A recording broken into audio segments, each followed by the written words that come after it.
So before we even start here, let me open this up with a disclaimer.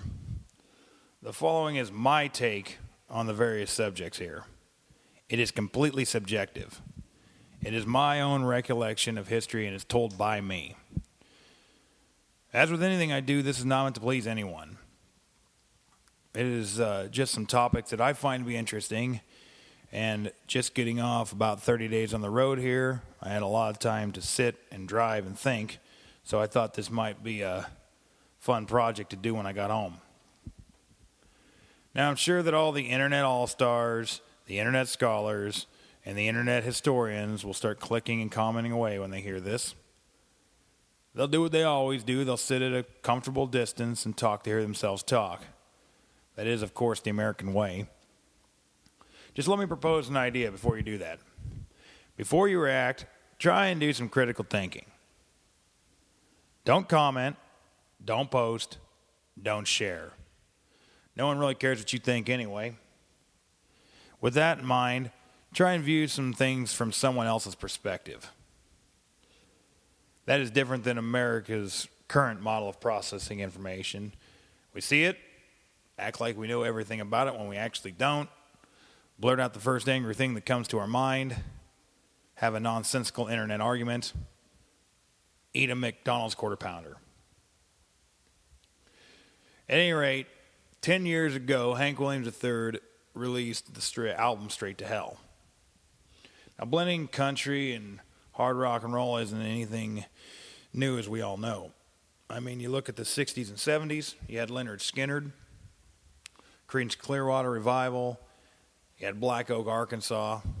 I mean, we could sit here and name dozens. In the 1980s, Brian Setzer and the Stray Cats saw success in reviving the rockabilly sound. In the 1990s, Split Lip Rayfield, the Super Suckers, 9 Pound Hammer, Nashville Pussy, and Reverend Horton Heat toured relentlessly and gained a cult following in the post-punk alternative era. Reverend Horton Heat was actually signed to Sub Pop. That's the legendary indie rock label out of Seattle, Washington. In that decade, Rick Rubin was recording Johnny Cash covering Soundgarden, Danzig, and Nick Cave songs. This was all going on while Social Distortion was covering Johnny Cash. The link between classic country and rock and roll was alive and well. Now, in the early 1990s, that was a time period where popular rock acts like White Zombie and Pantera were touring and churning out albums that were becoming classics. This was on top of the underground punk and rock becoming more accessible and easier to get due to technology and globalization. Now, the later 90s became a quagmire of bullshit rap metal and aggro nu metal nonsense. This caused music lovers to start delving into older music in different genres other than the punk and metal we were raised on because it had turned to such shit. Lincoln, Nebraska, where I hail from, is a college town right smack dab in the middle of the country. I-80 runs through that town. What that meant for small and mid-level touring acts, and still means for small and mid-level touring acts, is that trip from Denver to Chicago, you got a nice mid-week gig you can stop off there. The Zoo Bar in Lincoln is always rated as one of the top 10 blues bars in the country. Blues legends like Buddy Guy and B.B. King would stop through there quite a bit back in the day, and sometimes unannounced. They just show up and play. On the punk side of things, Henry Rollins actually wrote about Lincoln in his book, Get in the Van. Back in the 1980s, bands like Black Flag, Bad Brains, Social Distortion, Dead Kennedys, and even R.E.M. stopped in Lincoln, Nebraska to play the drumstick, the VFW, and the University of Nebraska Student Union. The owners of the now defunct Knickerbockers told me that going to the drumstick is actually what made them want to open up a rock club. It was at Knickerbockers in the late 1990s where I saw bands that blended punk, country, rock, and roll, such as Reverend Horton Heat and Honky. Now, Hank III actually started coming through Nebraska early on in his career, like 1999. His act was and always has been ahead of its time. Back then, he was doing 3 sets. Very unique. You had classic country, you had his own style, which he called hellbilly, and then you had hardcore punk rock.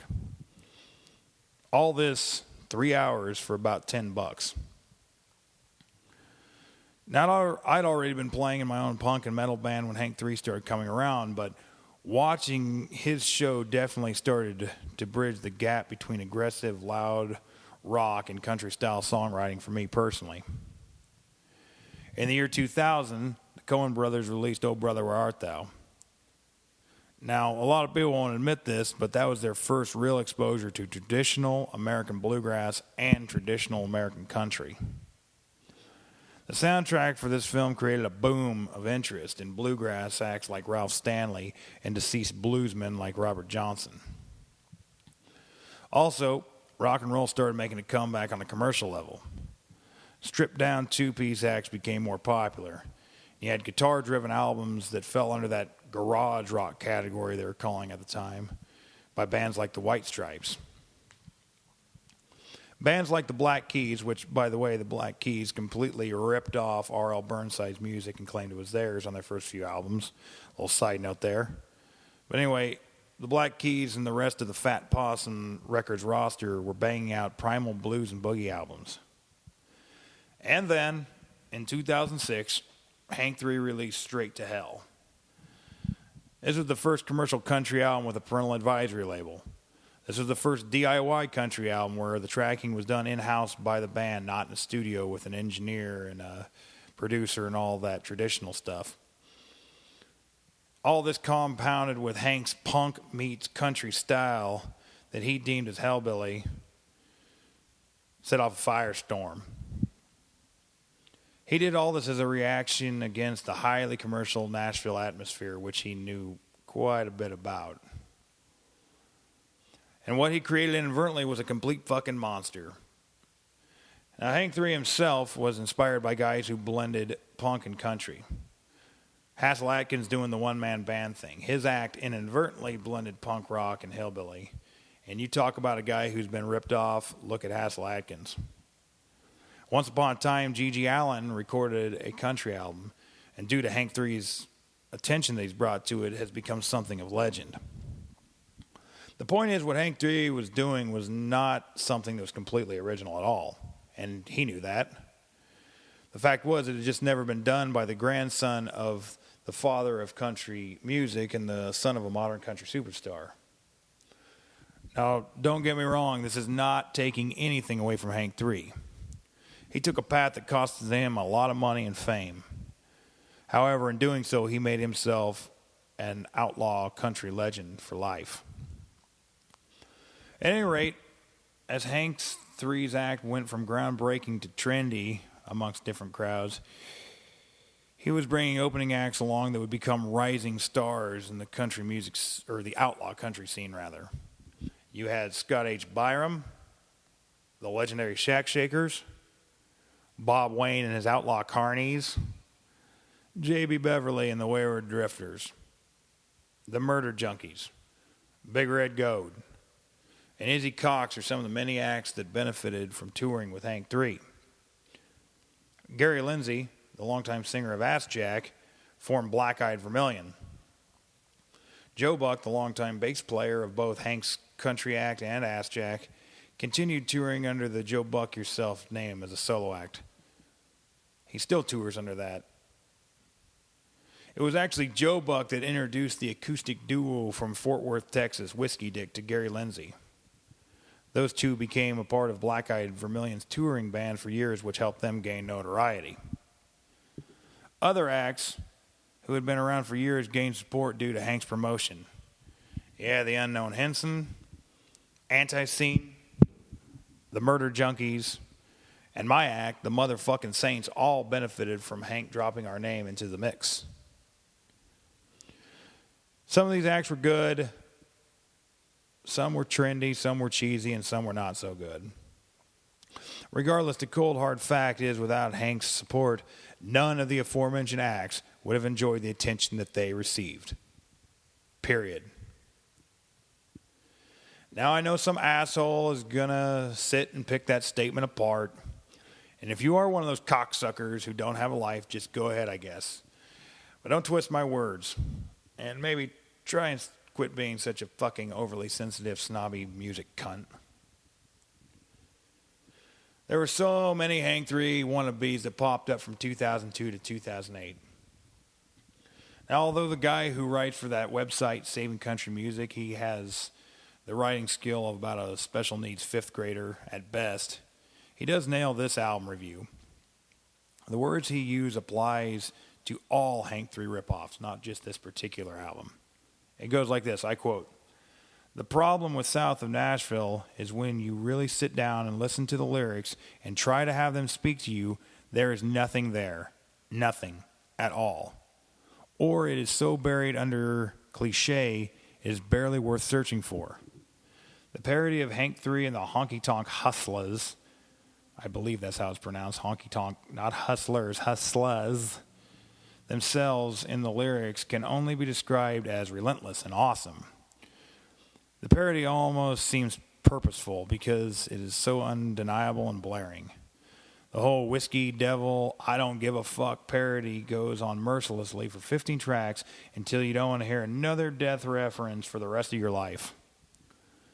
If I lined up all the comments from people on Saving Country Music saying they were tired of the Whiskey Devil cocaine lyrics in the songs and albums I tout, I could reach from the moon and back." End quote. Anyway, along with the rise of the new outlaw country scene, we saw a heavy influence of two beasts that would change everything in regards to independent music forever.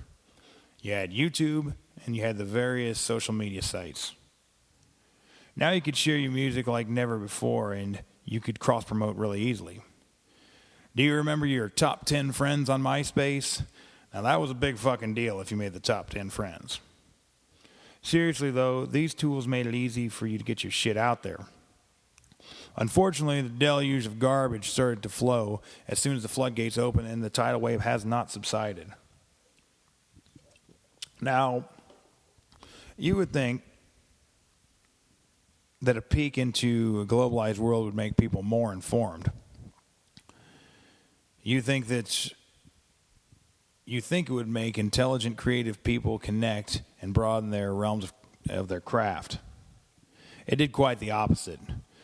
Now people could more easily conform to trends. Anything from the way they dressed to the way they sounded was molded quicker.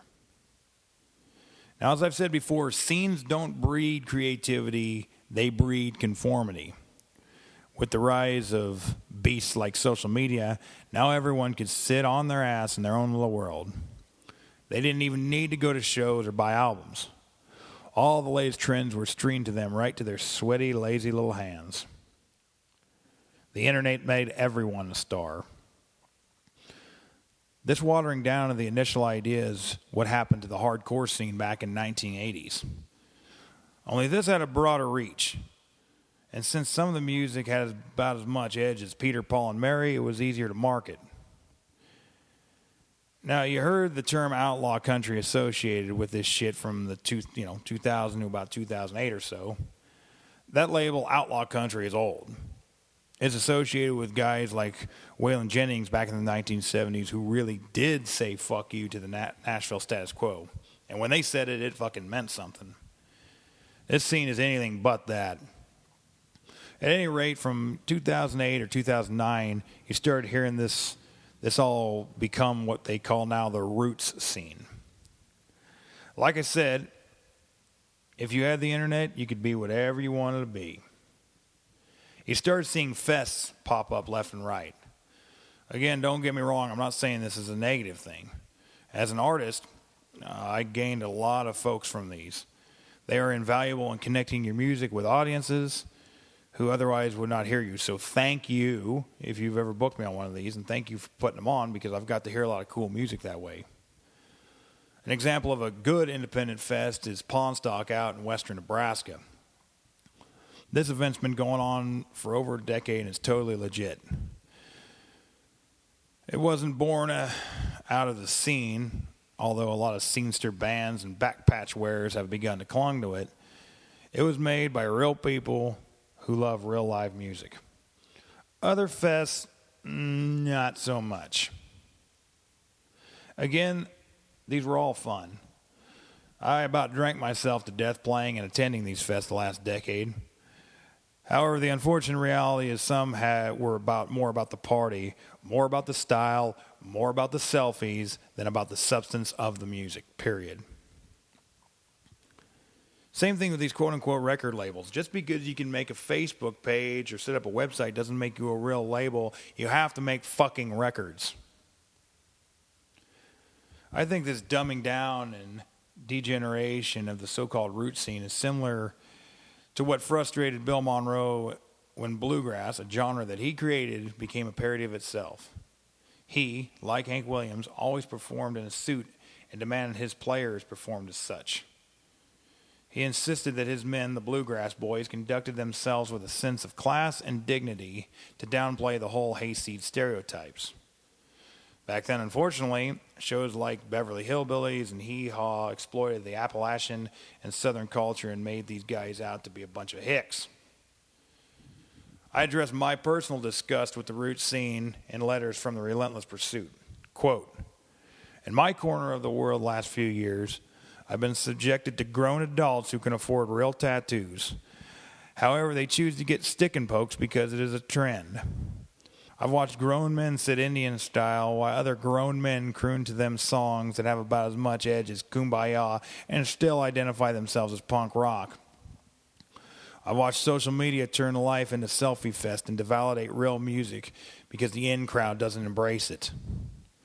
The scenesters, the slutsters, the hipsters, the hicksters. The internet all-stars, the fanboys, the skanks who have fucked the whole B team and are proud of it. The promoters that use a band's internet cred as a measure of if they book them or not. I find this all revolting. The crusty crowd, who usually comes from a family of at least middle class. You know the ones. The hanky around the neck, the white girl dreads, the filthy clothes, the patches, and of course the can of Steel Reserve and pack of ramen noodles to complete the costume.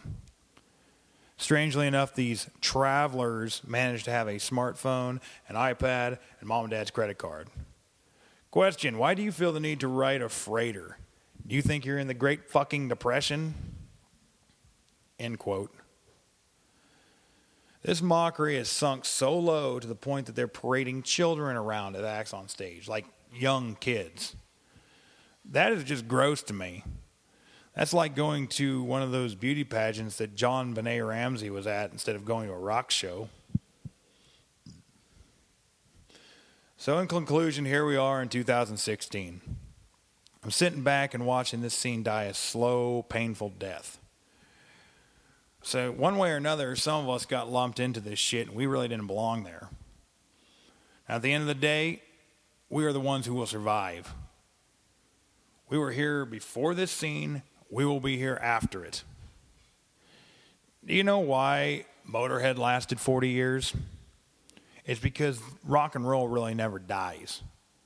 Lemmy didn't compromise. He didn't water his music down. He didn't conform to trends. He didn't fucking turn down. As this root scene fizzles and dies slowly and awkwardly, let's look at the music that was most influential in spawning it and look where we're at with it now. Now, it was a very public ordeal where Hank 3 broke with Curb Records. He took stickers and actually wrote out "fuck Curb" on his guitar. He openly spoke out about how they were stifling his creative direction. He wanted to take his music and do his own thing. He wanted to go DIY, if you will. However, once he broke off independently, his touring slowed and has eventually ceased. His distribution for his albums has lessened, and for whatever reason, his music has slipped into mediocrity. The bottom line is, we all probably would not have paid as much attention to Hank 3 if he didn't look so much like his grandpa and sound like him. And even though he downplayed the assistance he received, you do not grow up the grandson and the son of country music legends and not have opportunities that the average artist does not have. Doing it yourself sounds pretty cool, but even if you have a great deal of fame and notoriety as he does, it's unbelievably hard. I think that is why we've seen Hank Williams III drop off the map. Or maybe it's because he said all he needed to say. Or maybe he was sick of the tidal wave of phony bullshit that was accidentally spawned because of his sound and style. No one really knows but him. With all that said, this is not taking one thing away from that man. Straight to Hell is one of my top 10 favorite albums of all time. I'm also personally grateful for the promotion he gave me and my band's music.